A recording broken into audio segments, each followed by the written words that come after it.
Hello, okay, this is Joe again, and today we're going to discuss about one interesting topic which is known as how to calculate the break-even for your property. Okay, when we speak about break-even, okay, it refers to when you sell, okay, what is the minimum point that you have to sell in order to actually get any cash proceed.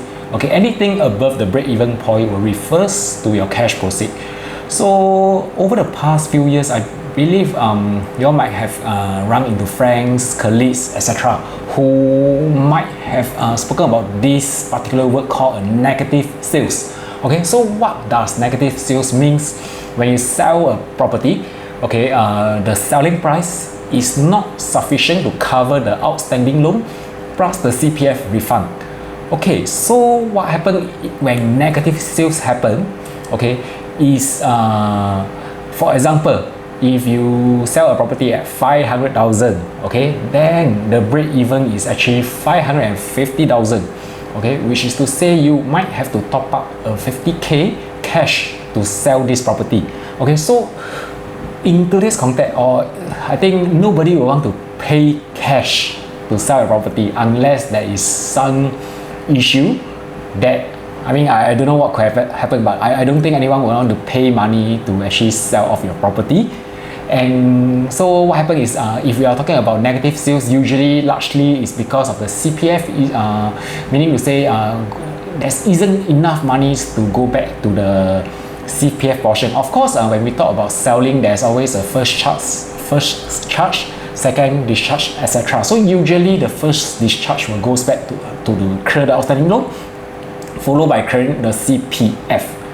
Okay, so meaning to say, in a way, okay, if you have a negative sales of 50k, this will relates back to a 50k loss in CPF, assuming if the CPF doesn't require you to use cash to actually top up when you sell the property.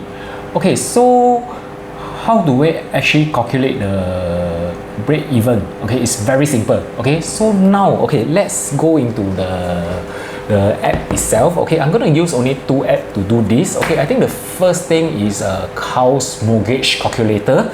Okay, so first of all, okay, let's have a case study. Assuming we are buying a property at 500,000.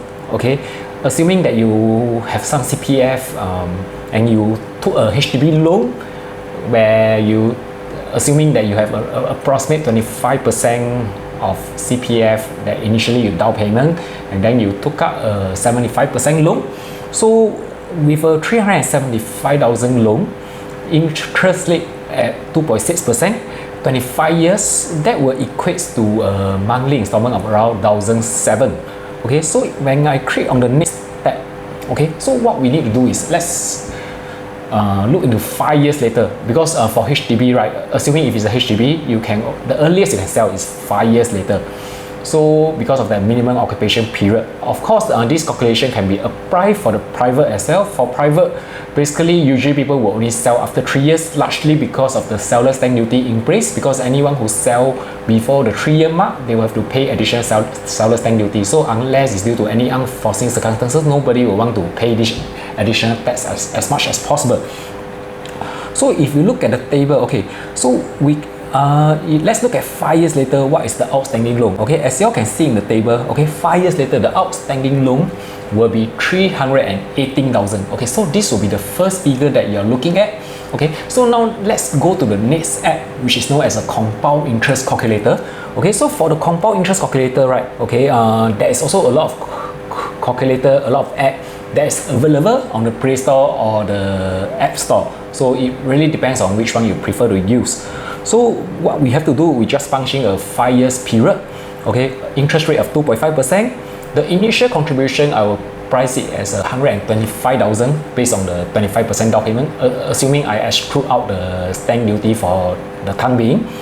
And that will give you, as mentioned earlier, the monthly installment is around 1,701. So after a period of 5 years mark, okay, what is the amount to be returned back to CPF? The principal plus the accrued interest, that will comes out to approximate 248,000. So I just exclude the $700 for easier calculation.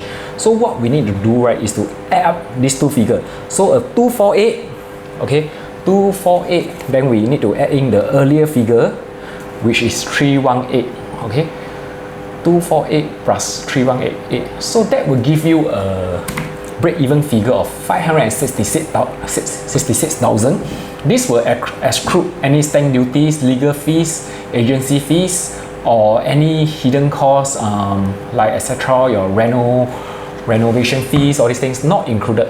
Okay, which is to say 5 years later, if you want to so-called sell your property with proceeds, you will have to do so at above 566,000.